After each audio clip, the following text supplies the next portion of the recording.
Padre le ha placido darnos el reino. Vender lo que poseéis y dar limosna, hacer bolsas que no se envejezcan. Pero dice, tesoro en los cielos que no se agote, donde el ladrón no llega y polilla destruye, porque donde está vuestro tesoro, ¿qué dice? Porque donde está vuestro tesoro, ¿qué dice? Porque donde está vuestro tesoro, ahí estará también vuestro corazón. Amén. Bueno, hay otra porción en el mismo Evangelio de Lucas. Vaya al capítulo 18. Que vaya al verso 22. Lucas 18, 22. Jesús oyendo esto le dijo, lo que acabo de decir, ¿tienes algo en contra de mí? ¿Y qué dice? Jesús oyendo esto le dijo, aún te falta una cosa, vende todo lo que tienes, dalo a los pobres, ¿y qué dice? Y tendrás tesoro en el cielo, ven, sígueme. Entonces él oyendo esto, se puso muy triste, porque era ¿qué? Porque era muy rico. Al ver Jesús que se había entristecido mucho, dijo, cuán difícilmente estarán en el reino de Dios los que tienen riqueza. Oramos, Padre, te doy gracias, porque nos das el privilegio de acercarnos a tu presencia. Y yo te ruego de una manera especial que te glorifiques, que tengas tu mano de poder, mano de gracia. Nos concedas, Señor, el privilegio de presentarnos delante de ti, Señor. Glorifícate esta hora, Señor, y permite que la palabra pueda ministrar nuestro corazón, nos pueda bendecir. En el nombre precioso de Jesús. Amén. La pregunta de esta mañana sería, hermano, ¿cómo está nuestro corazón? Amén, puede tomar su lugar. ¿Cómo está nuestro corazón? Y normalmente en la Biblia el corazón, hermano, no es esto que tenemos aquí, que late y bombea sangre y eso, no, eso no se refiere a la Biblia al corazón. Sino que en la Biblia se relaciona el corazón como el lugar donde habitan los pensamientos, las emociones, las decisiones, a donde radica, hermano, esos sentimientos, tanto buenos como malos. Ahí es donde radica lo que la Escritura habla como el corazón. Y cuando leemos las porciones que hemos mencionado, nos damos cuenta, hermano, que hay cosas que nosotros hemos tenido con el tiempo, que lamentablemente, hermano, atesoramos cosas que pueden hacer que nosotros entendamos como que es un gran tesoro, que de ahí nadie nos puede tomar o de nadie nos puede sacar, porque para nosotros, hermanos, es algo que ha quedado como un tesoro bien guardado. En el tiempo antiguo, normalmente, hermanos, las cosas de valor siempre se guardaban en una área donde solamente una persona, la cual, hermano, se le podía confiar el saber dónde estaba ese tesoro. Y eran solamente dos personas, el que tenía el tesoro, como la persona que sabía, si no dado cuenta podía llegar a morir, él sabía dónde había dejado ese tesoro. Y a veces, hermano, los que sabían dónde estaba ese dinero, nada más estaban esperando a que llegara el momento en que muriera, y de esa manera poderlo desenterrar o buscar o saber, ir a tomarlo como posesión. Y así disfrutar, hermano, lo que otra persona había obtenido con mucho esfuerzo. En la Biblia dice la Escritura que hubo un rey, que un día, hermano, de repente le vinieron ciertas personas de visita. Y se le ocurre, hermano, de repente abrir los tesoros o las cámaras reales del templo. Y ahí, hermano, empezaron a descubrir que había grandes cosas de valor. Todo hecho era de oro, de plata, de bronce. En aquel entonces, hermano, el tiempo antiguo, todas esas cosas eran de sumo valor. El rey, llamado Ezequías, hermano, dice la escritura que se le ocurrió abrir las cámaras reales y mostró toda su grandeza que había, entre ellos lo que estaba dentro del templo. Darse cuenta, mi hermano, un día inesperado le llegó la invasión babilónica, hermano, y lo primero que se llevaron fue lo que habían descubierto. A ver si agarra y me doy a explicar lo que estoy dando a entender. Que a veces nosotros descubrimos el corazón y vamos a saber o entender algo que creemos que la persona que le está escuchando es de suma de confianza al decir, no lo va a declarar, no lo va a decir, pero con el paso de los días no solamente le van a sacar los ojos, no solamente a mi hermano le van a quitar lo que usted tenía guardado, sino que también de paso, hermano, lo va a avergonzar. Tristemente ese rey, hermano, abrió los tesoros del templo, lo invadieron, se llevaron todo lo que había en el templo, todo, hermano, todo. Además, las paredes estaban cubiertas de oro, todo arrasaron con todo, hermano. Aparte quemaron el templo y de paso, hermano, se llevaron a los hijos de Ezequiel, que lo llevaron como eunucos a la nación de Babilonia, como esclavos. Y es más, un profeta anticipadamente le dijo al rey, tus hijos van a ser eunucos en tierra extranjera. Sin saber que ese rey un día descubriría lo que estaba en el templo. Todos se lo llevaron, hermano. Aparte lo llevaron esclavo, le sacaron los ojos, le quemaron el templo y lo dejaron avergonzado. Y un día de repente, hermano, esta historia nos tiene que hacer pensar y examinar cómo está nuestro corazón. ¿Qué es lo que está en el interior? Lo que nadie ve, pero que hay alguien que sí ve, hermano.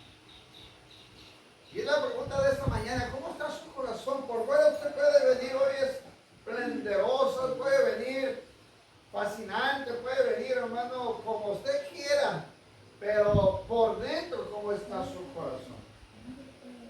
¿Cómo se encuentra su corazón? Este mensaje es para todos, no creo que nada más estoy tomando en cuenta a adultos, sino niños, jóvenes, adolescentes, ancianos. Y que de repente, hermano, pensamos que nadie descubre lo que está en nuestro corazón. Que solamente nosotros podemos guardar las cosas y decir, esto me pasó en esta semana, pero el problema es de que algunos, hermanos, o a veces el problema que tenemos es que nos pueden pasar las cosas, pero a veces no soportamos tanto la presión que está dentro, no soportamos tanto el odio, tanto el rencor, tanto, hermano, la opresión de las indiferencias, que tarde o temprano tenemos que exteriorizarlo. Y que ahí nos damos cuenta, hermano, que carecemos de valor. Jesús un día tomó la decisión de escuchar a ciertas personas, porque si usted lee los versículos antes, dice en el capítulo mismo del 6, verso 37, que Jesús les habló acerca de que no debían de juzgar a los demás. No juzguéis y no seréis juzgados, no condenéis y no seréis condenados, perdonáis y seréis perdonados, dais y os dará, medida buena, apretada, merecida y rebosando os darán en vuestro regazo, porque con la misma medida que medís os volverán a medir. Y luego dice, ¿acaso puede un ciego guiar a otro ciego? ¿No caerán ambos en el hoyo? El discípulo no es superior a su maestro, a todo lo que opere perfeccionado. A mí como me llama la atención esa palabra, todo lo que fuere perfeccionado. Los discípulos, hermanos, en el tiempo de Jesús había dos clases de discípulos. Los discípulos de Juan, el Bautista, y los discípulos que Jesús había llamado, hermano, para el ministerio terrenal de Jesús. Así que había dos clases de discípulos, y de repente llega un discípulo y le dice a Jesús, mira, Señor, Y uno por ahí, un escriba, llegó también un fariseo, y siempre estaban a la expectativa de lo que iban a hablar. Entonces de repente le dicen a Jesús, mira, Juan bautiza más gente que tú o que tus discípulos, porque Jesús no bautizaba.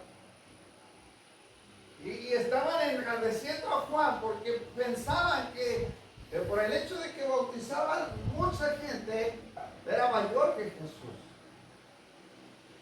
Pero Juan había dicho algo: el que viene después de mí, él es mayor que yo, es más. Yo no puedo ni siquiera desatarle la correa de sandalias de sus pies. Pero la gente estaba con el concepto de que Juan bautizaba más gente. Ahora Jesús dijo, él no es mayor. Hay cosas que nosotros, hermanos, no nos damos cuenta sobre el concepto de lo que Jesús quiere perfeccionar en nosotros. Y cuando hablamos de perfeccionar, hermano, es cuando, ¿cómo lo puedo decir? Quiero traerlo a la palabra actual, a la palabra de nosotros, porque si lo llevo a la cultura judía, entonces me tomaría tiempo hablarle de lo que se refiere a la perfección. Pero si lo refiere a la actualidad, a nuestros días, es como si yo le preguntara a usted que lo que usted hace, ya hablando, sea un oficio, sea un trabajo secular o una profesión, si usted es perfecto en lo que hace.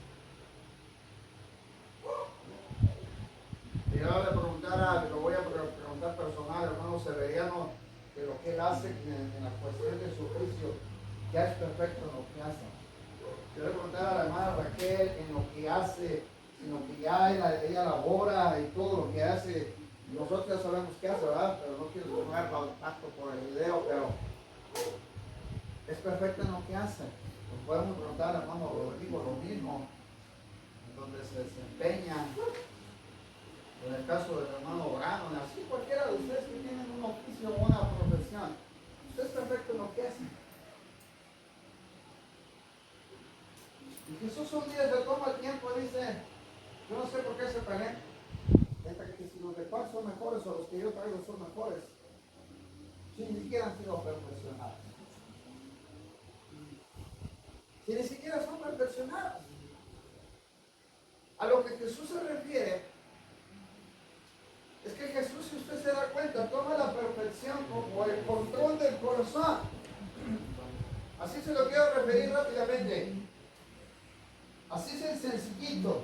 Para Jesús, el control del corazón, el control de las emociones, de las decisiones, de los pensamientos, el control, hermano, de la determinación del carácter, el control de la determinación de lo que va a salir de mi boca, el control de lo que voy a permitir que entre a mi mente, el control, hermano, de la determinación entre lo que voy a dar y lo que voy a retener, entre lo que a veces nosotros pensamos, es mejor que dé porque si no me van a criticar, es mejor que dé porque si no me van a juzgar, o el mal dicho que tenemos, hermano, entre los mexicanos, favor con favor se paga. Pero qué triste es, hermano, cuando se nos olvida que Jesús estaba hablando de un control perfecto de quienes somos nosotros. Queremos controlar, pero no queremos que nos controlen.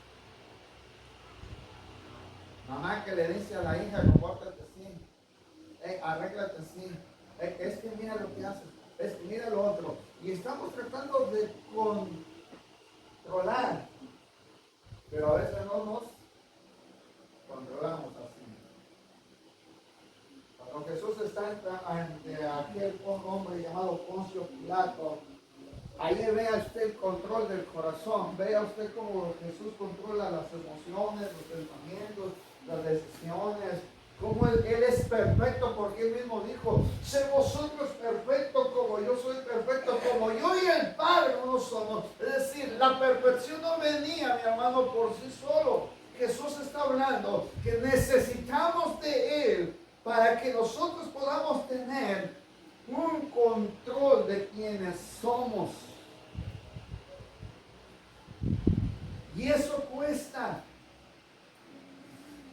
Cuesta eso, hermano. No es de que ya me levanté y por obra mágica, ahora sí, a veces yo pienso así, ¿verdad? En la mañana voy a parar, ahora ya no voy a contestar, ahora voy a ceder, ahora me voy a callar, ahora voy a lavar los trastes, ahora voy a hacer aquello, voy a hacer el otro, recojo la basura, hago aquí, tengo la cama, ahora voy a hacer eso, pero paso un día, 2 días, 3 días y de repente ya eso que pensé ya se acabó. Y al otro día se pasaron 2 días y ya volvía lo mismo. ¿Qué me estoy dando a entender? Volvía lo mismo.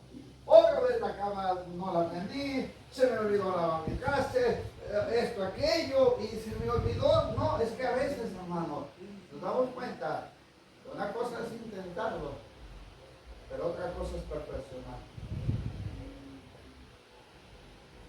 Eso es lo más difícil. Perfeccionar las cosas en sí mismo es lo más difícil, es lo más complicado. Donde estoy trabajando hay personas que saben hacer lo que sé hacer. De repente, yo estaba haciendo mi trabajo y que se quedan los 2 testigos sentados y se le quedaba mirando. Pues él estaba haciendo lo mío y de repente se le quedaba mirando y al final, para sacarles una respuesta a estas 2 personas, elogié a uno primero. Le dije, oye, yo por más que intento hacer lo que tú haces, por más que quiero aplicar esta pasta que tú aplicas, por más, yo veo que en el primer intento que tú lo haces ya lo dejas casi listo. Para mí es más difícil. Y aparte es difícil hacerlo en la altura, porque lo está haciendo en la altura y para muchos había que armar una nave y todo para poder trabajar perfectamente. No, vamos a subir una cubeta, sus 2 utensilios, y mire, parecía que estaba jugando allá arriba, y cuando lo vi que fue bajando, yo me quedé observando y decía, oye, ¿cómo le puede hacer si por mí que yo he intentado hacerlo? He visto a otros que han intentado hacerlo y no les queda como le queda a él. De muchos que conozco, puedo decirle que este hombre en el 90% es perfecto en lo que hace, y cuando le quedé mirando le dije, ¿y cómo le haces? Y él me dio una respuesta bien sencilla. Yo siempre intenté hacer algo y no lo pude hacer, pero un día me di a la intención de decir que no sabía hacerlo. Y hubo muchos que me aconsejaron. Si yo hubiera dicho que sabía hacerlo, me cerraba el consejo, y ya lamentablemente no hubiera aprendido, sino que al contrario, cuando muchos me vieron a hacer lo que estaba haciendo, muchos me aconsejaron, y al aconsejarme me di cuenta que lo que ellos buscaban en mí era que lo hiciera perfecto.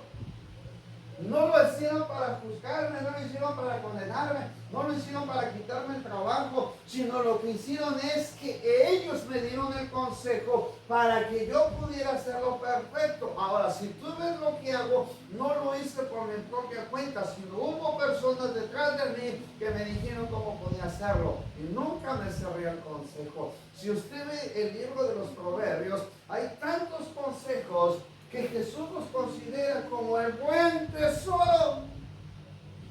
No está hablando del dinero, ni de la fama, ni de la posición. No está hablando del intelecto. Está hablando de algo que nosotros carecemos, hermano.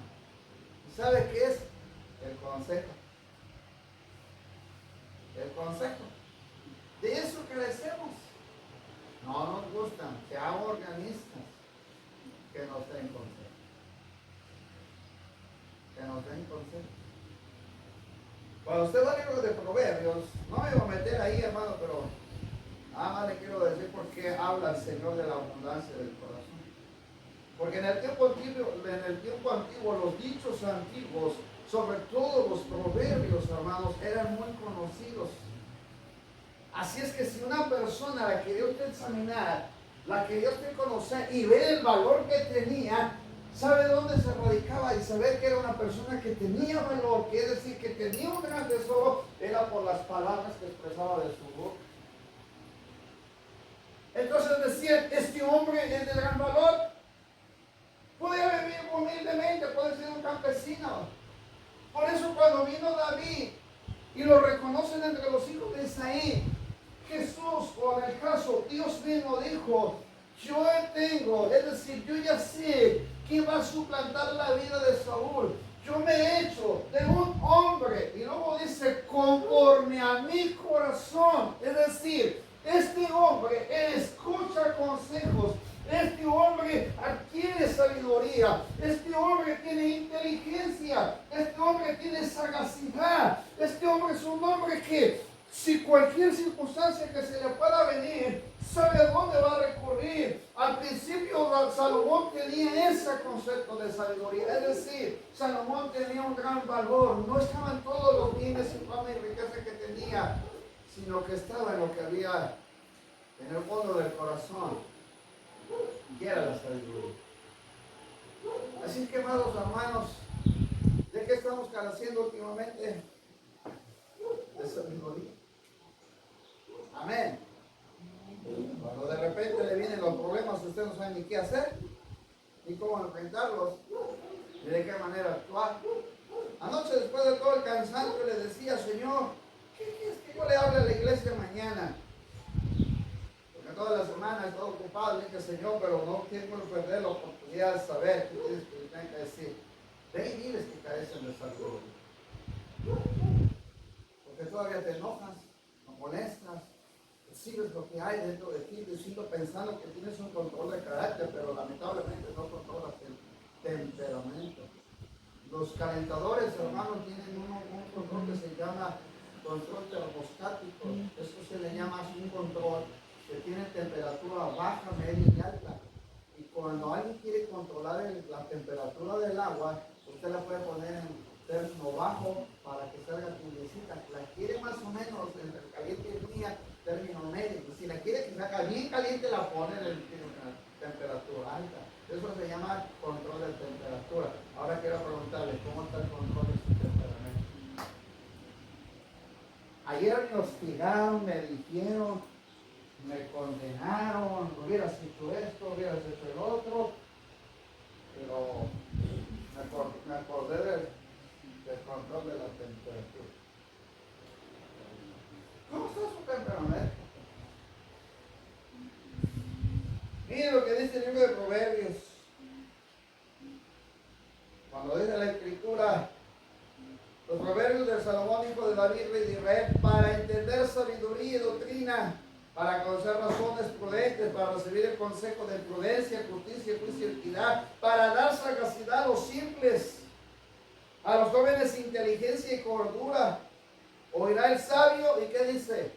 Aumentará el saber, y el entendido adquirirá el consejo, para entender proverbio y declaración, palabras de sabios y sus dichos profundos. El principio de la sabiduría es el temor de Jehová.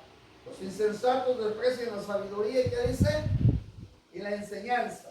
Y luego viene para avanzar. Oye, hijo mío, la instrucción de tu padre, y no me desprecies la decisión de tu madre, porque adorno de gracia serán a tu cabeza y collares a tu cuello. Hijo mío, si los pecadores te quisieran engañar, no consientas. Si dijeren, ven con nosotros, pongamos a sus chances para derramar sangre, acechemos sin motivo al inocente.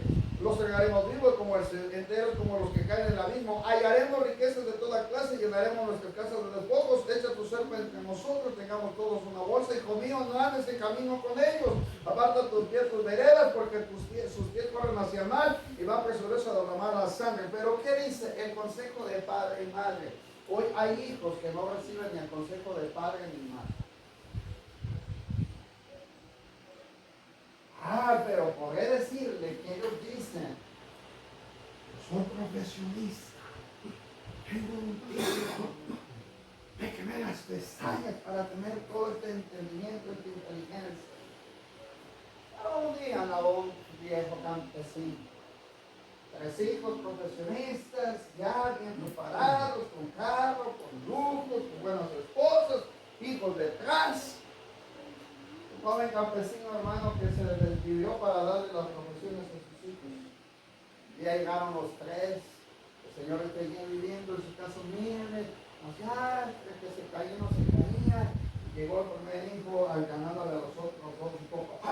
Ahora que ya soy lo que soy, te voy a hacer una casa, quiero tumbar tu casa como está, me da pena verte así, y ¿sabes qué? Te lo voy a arreglar, te voy a hacer 2 pisos, te voy a poner un jardín, te voy a ir a eso. Y papá lo dejó que hablar, se quedó callado. Para eso llegó la hermana, La hermana, como era una buena abogada, dijo, papá, mira que te voy a dar un derecho, voy a hacer esto, pero te voy a arreglar por todo tu título de propiedad. Es más, papá, tú ya no te vas a preocupar de nada, tú vas a vivir de lo que yo te dé. Papá se quedó, se sentó en su recreatorio, se empezó a meter y escuchó a la hija. Llega el hijo menor, ya todo un ingeniero y todo esto. Le dijo, papá, mira que yo pienso vender tus tierras, que te quiero llevar a un lugar mejor, te quiero llevar allá a las zonas residenciales. Las casas están bien, es más, ya gastas en servidumbre lo vas a tener y no te va a faltar nada. El papá se queda, se pone hacia adelante, se sirve su vaso de café, se empieza a comer una rosquilla y escucha los hijos. Y después todos esperaban la respuesta del papá para ver qué decisión tomaría. Y papá le dijo, una respuesta bien sencilla. Si yo no construí la casa, si yo no rehabilité las cercas, si se me movieron mi ganado y mis cosechas se fueron a la tierra, fue por una causa. No sé qué, pero ¿por qué pasó? ¿Qué papá? ¿Qué hiciste? ¿Que no pudiste lograr que todo eso se llevara? Le dijo, la casa no se construyó por causa tuya.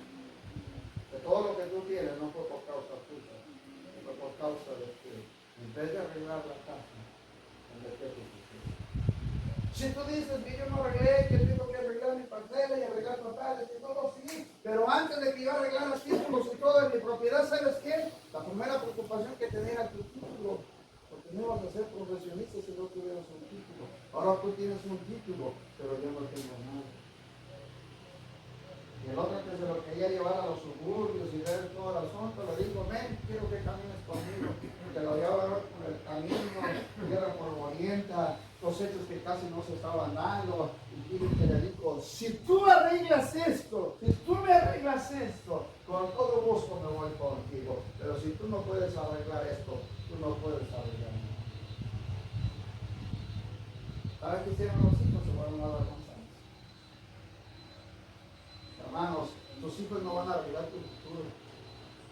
Agarre esto porque yo voy a terminar. No van a arreglar tu futuro. No lo van a hacer. No sé por qué nos confiamos y decimos, mi hijo mañana va a ver por mí. Mi hijo mañana me va a atender. Mi hijo no, hermano, porque ellos se van a centrar en su propio tesoro. Ellos se van a centrar en su propio deseo de su corazón. Ellos se van a centrar en sus pensamientos, en sus decisiones, en sus acciones. En su futuro probablemente centres tú, pero no vas a ocupar el fondo del corazón. No vas a ocupar, eso me lo decía el Señor anoche. Mientras estaba yo ahí entre que dormitaba y oraba, le decía, Señor, dime, ellos no van a arreglar tu futuro. Por eso Jesús un día toma a los discípulos y Jesús les aseguró un futuro a ellos. Les dijo, aquí en la tierra el orín y la polilla corrompen. Aquí en la tierra todo lo que tú piensas que es de valor va a carecer. Todo lo que tú ves en tu esplendor, todo se va a perder. Si Salomón teniendo el templo mucho mejor posible que pudiera haber, no había templo mejor que el de Salomón, no había otro templo semejante al de él, pero una mala decisión de su corazón, un mal deseo de su corazón, una mala, mi hermano, una mala acción de Salomón al traer a la mujer de Egipto, a traer, hermano, a la hija en este caso de Faraón, la mete en la ciudad, le hace una casa. Y quiero preguntarme, yo esto lo quiero reflexionar con usted, pero ¿acaso David no había escuchado? Salomón no había escuchado el consejo de su padre. ¿Acaso Salomón no había visto cómo David lo primero que procuró no fue traer títulos, no fue traer riquezas, no fue traer, mi hermano, aquí está tu esfuerzo? No, David procuró traer a la ciudad de David el arca del pacto. Lo que tus hijos deben procurar primero no es traer todos los títulos posibles, sino que les preocupa traer la presencia de Dios a su casa. A ellos les debe preocupar primero su relación con Dios. No son títulos, es la gracia, favor divino, es su misericordia. David procuró hacer el templo y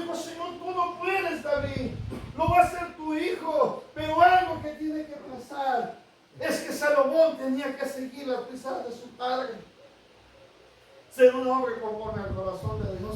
Pero David se quedó, mi hermano, del concepto de quién era él. Pero Salomón no iba a ser igual que su padre. Nuestros hijos no son iguales que nosotros, hermanos. Eso lo tiene que tener bien en la mente. No son iguales que nosotros.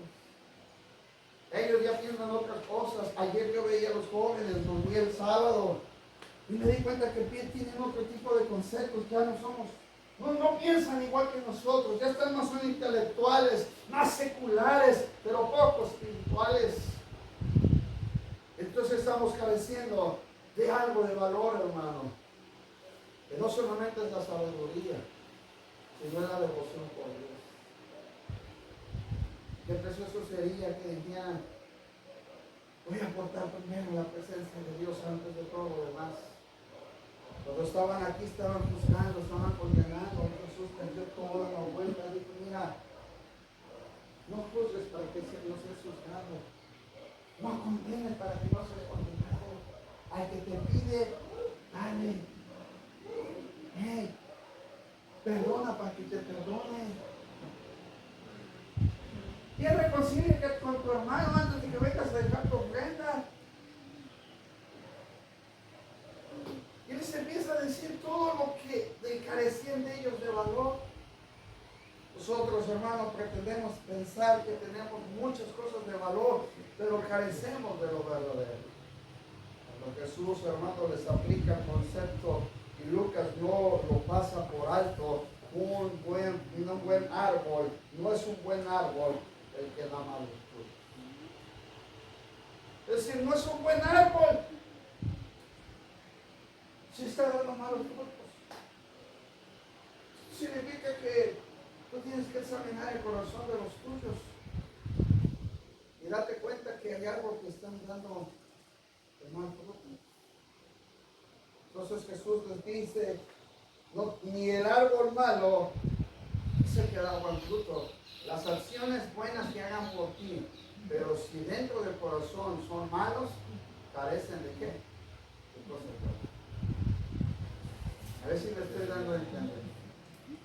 Pueden tener el corazón bien malo. Adentro de su corazón puede haber amargura, odio, rencor, todo eso. Pero aunque hagan una buena acción por ti, carece de valor. ¿Por qué? Porque conforme está el corazón, ¿qué sucede? Se expresa lo que hay. Es como la buena educación, hermano, se fomenta todo el tiempo, no es ahorita, es decir, todo el tiempo.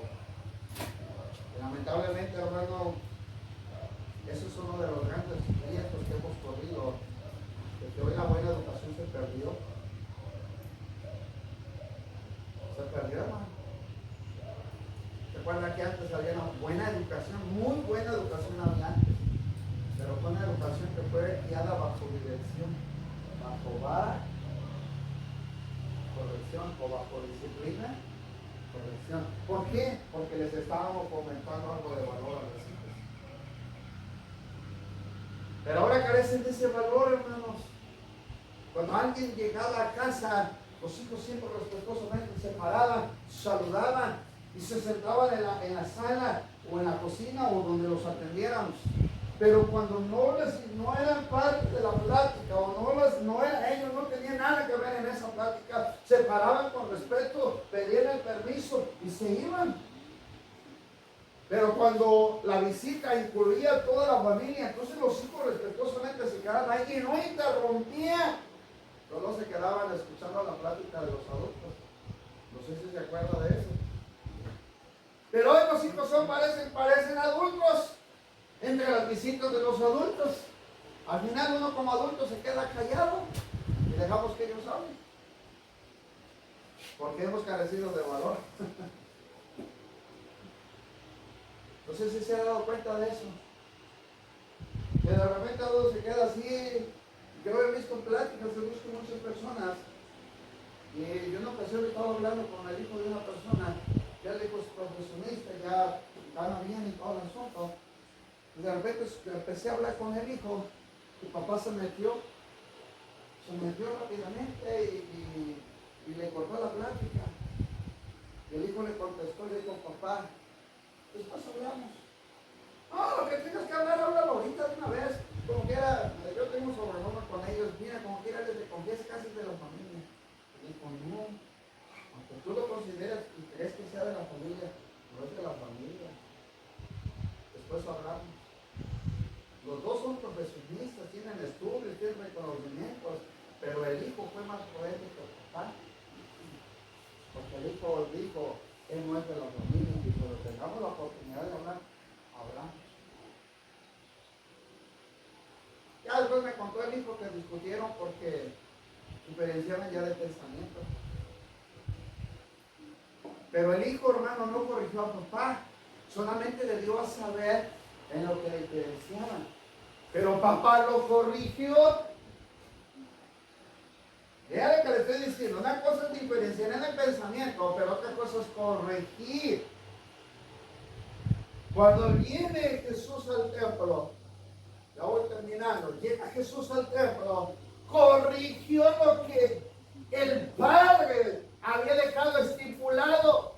Mi casa será llamada casa de oración. Pero cuando Jesús entra al templo, se encuentra con los cambistas, se encuentra con los que llevaban los animales, se encuentra con los que miraban a los animales para presentarlos en los sacrificios. Empezó a darse cuenta que su casa se había convertido en una casa de mercadería. Y entonces Jesús se acuerda del principio del valor de papá. Quiero que escuche esto. Hay un principio que está en el Antiguo Testamento. Cuando Jesús dijo, en esta mi casa están abiertos mis ojos, están atentos mis oídos, el temor que de día de noche se hace delante de mí. Y esta casa que ha dignificado en mi nombre será llamada casa de oración, de la ciudad santa, nación santa. Entonces establece el principio de valor. Él pone un valor a un tesoro que no tenía que robarse, que no tenía que perderse, que se tenía que quedar bien guardado ahí. Y cuando Jesús llega al templo le dice, ustedes están sacando todo lo de valor, lo están echando a la borda. ¿Por qué? Porque ustedes ya carecieron del valor que se le ha dado a esta casa. Usted ha visto a hijos que respetan su casa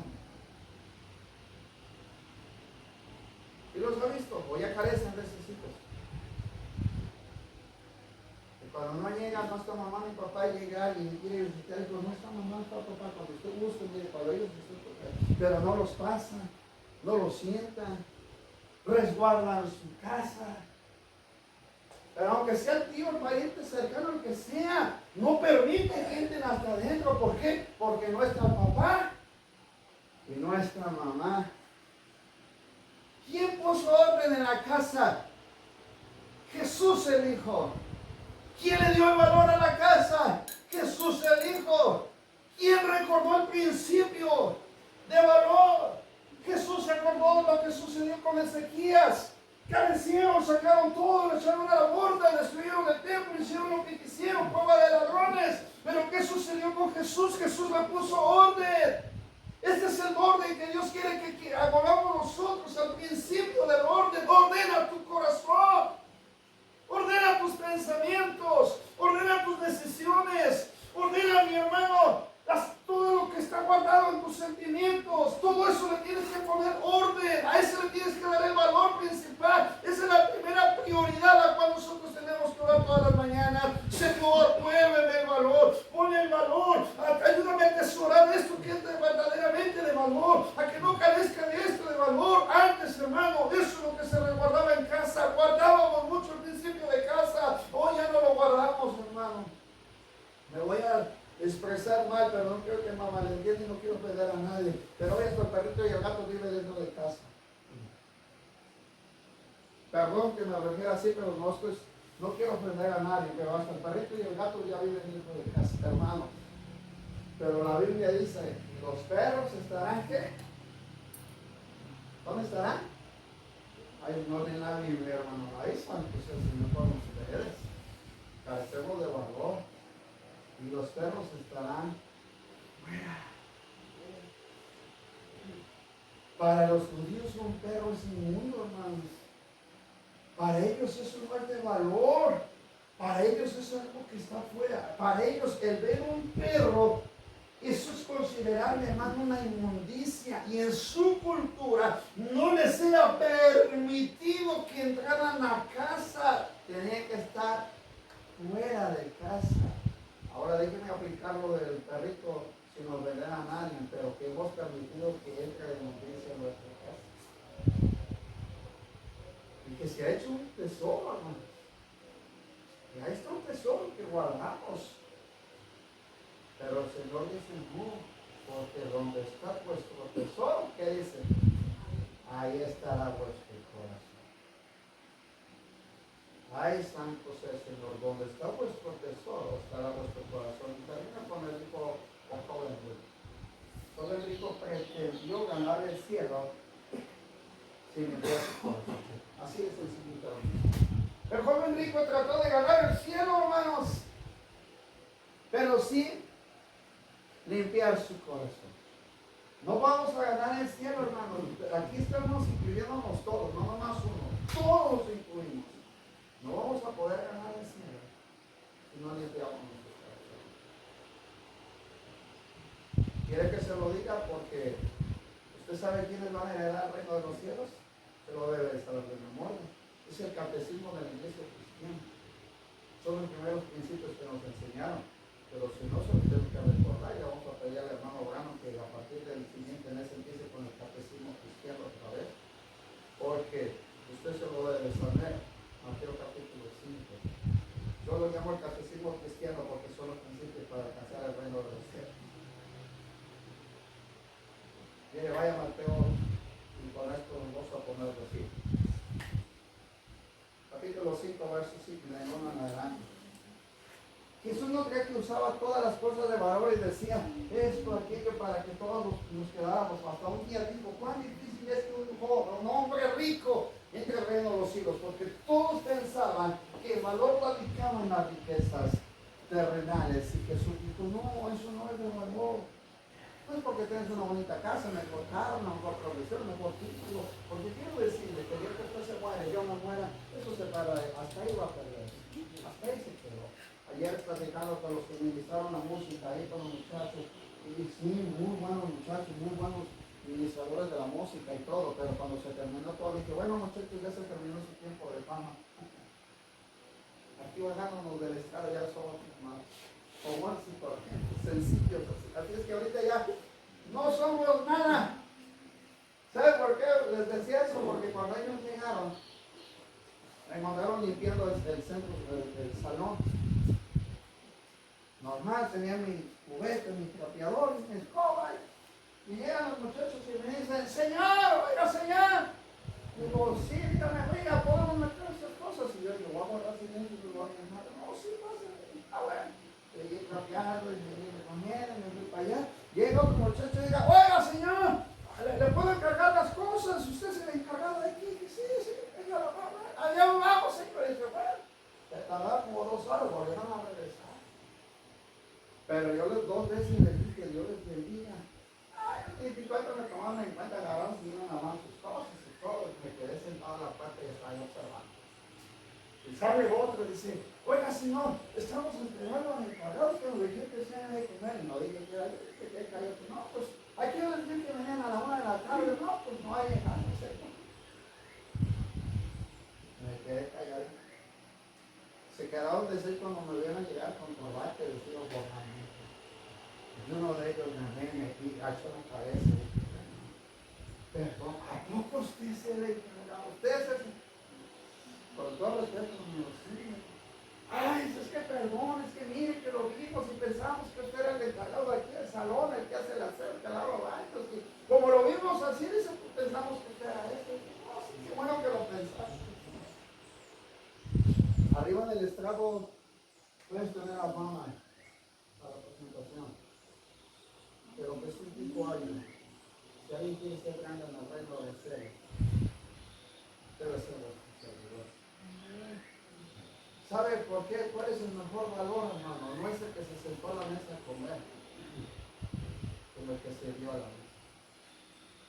Jesús les refirió esto bien sencillo. No es el que se sentó a comer a la mesa y disgustó el platillo, sino el valor lo da Jesús al que sirvió, a la hermana que se dedicó a preparar los alimentos, la que se pasó a preocuparse que quedara bien, que todo estuviera bien y que esto y que el otro. ¿No ha visto a los hijos que cuando se gradúan llevan hasta sus amigos y los llevan sentaditos y contentos? Me hicieron mi comida y todo, pero los engrandecidos son ellos.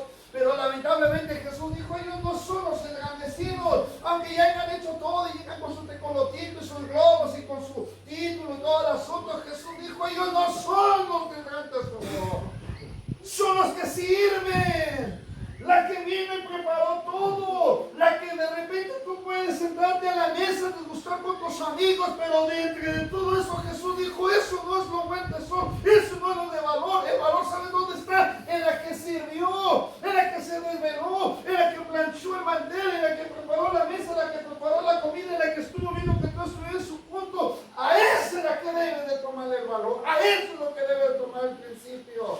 No a lo que ya tú estás viendo como una culminación. Por eso papá se llevó a los hijos a ver la casa, a ver todo lo que iban a arreglar y se los llevó al campo. Y los hijos saben qué pequeño municipio. Si ustedes supieran que yo pude haber empeñado las escrituras de toda esa propiedad para que ustedes tengan lo que tengan. El valor no está en ustedes, el valor estaba en algo que yo tenía para respaldarles. Hermano, carecemos de principios de valor, ¿sabe por qué? Porque se nos olvida que el único que nos da las bendiciones, las posesiones y el esfuerzo es Dios. Es Dios. Así es que no nos tenemos que esforzar, hermano. ¿Quiénes van a entrar al reino de los cielos? A los que tienen honor en su corazón. Mateo capítulo 5, póngale de pie. Miren, esto es lo más glorioso. Aquí está el buen tesoro que se refiere a Jesús. El joven rico carecía de eso. El joven rico dijo, todos los mandamientos los he llevado desde mi juventud, pero no le había hecho caso a padre y madre. Había hecho un corbán, que la palabra corbán significa que él había hecho un trato en donde todas sus posesiones las iba a llevar al templo de Sanedrín y iban a ser reyes, hermano, como un gran tesoro para Dios. Pero el Señor dijo, no era eso, y por eso no era lo que yo demandaba de ti, lo que yo quería era tu corazón, que tu corazón estuviera en orden. Bienaventurados los pobres del espíritu, porque de ellos es el reino de los cielos. Los pobres del espíritu, los que saben guiar, los que saben meditar, los que saben reflexionar, antes de decir una palabra. Bienaventurados los que lloran, porque ellos recibirán, ¿qué dice? Consolación. A veces, hermano, es difícil callar. A veces la impotencia te va a ganar, pero a veces es mejor llorar que quedar avergonzado. ¿Qué dice el siguiente versículo? Bienaventurados los mansos, porque ellos recibirán la tierra por heredad. La mansedumbre, esa mansedumbre viene de adentro del corazón. La que te hace, pues a pesar de las decisiones y todo, hermano, te puede sacar hasta de tu control si quieres, pero contemplarse, sabes, controlar todo sin arruinar lo que ya se pudo haber evitado. Que dice, bienaventurados los mansos que recibirán la tierra por heredad. Bienaventurados los que tienen hambre y sed de justicia, porque ellos serán saciados. Aquellos que están buscando constantemente el consejo y la palabra de justicia, entonces dice la escritura, porque ellos serán saciados. Bienaventurados los misericordiosos, porque ellos alcanzarán misericordia. Bienaventurados los de limpio corazón, porque ellos, ¿qué dice? Verán a Dios. Bienaventurados los pleitistas. Así dice. Bienaventurados los pacificadores, porque ellos serán llamados hijos de Dios. ¿Qué más dice? Bienaventurados los que padecen persecución por causa de la justicia, porque de ellos es el reino de los cielos. El fruto más grande que Jesús le manda, mi hermano, es contestar el corazón. Nos está diciendo que somos bienaventurados, los que lloramos, los pobres en el espíritu, los que somos mansos.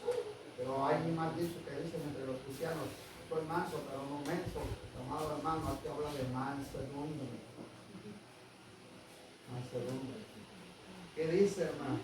Bienaventurados los que tienen hambre y sed de justicia. Tu justicia no la busques por ti solo. Permite que Dios sobre tu justicia. Bienaventurado el que es misericordioso, que se compadece de la necesidad del otro. No que lo juzga, sino que se compadece de la necesidad del otro. Bienaventurados los de limpio corazón, porque ellos verán a Dios. ¿Qué quiere Dios entonces de nosotros, hermanos? Un corazón limpio. Ahora la pregunta es, ¿cómo está tu corazón? ¿Tiene el día de la mamá? Arreglos florales, corazones, pasteles, comida. Pero dentro del corazón de muchos hijos hay indiferencia, rencor, odio, porque hay favoritismo, hay envidia de norte, necesita de norte. Y todo eso, hermano. Pero va a haber regalos. Se van a sentar a la mesa, hasta mariachis van a llevar. Pero es que esta realidad que cuando llegue el día en que hay que llegar al reino de los cielos, lo primero que el Señor te va a examinar va a ser tu corazón. ¿Cómo está? Porque a donde está vuestro tesoro, ahí está vuestro tesoro. ¿Usted quiere estar un día en el reino de los cielos? Debe dejar el odio atrás, el rencor. Debe dejar atrás la ira, debe dejar atrás la amargura. ¿Qué más tenemos que dejar atrás? Todo eso.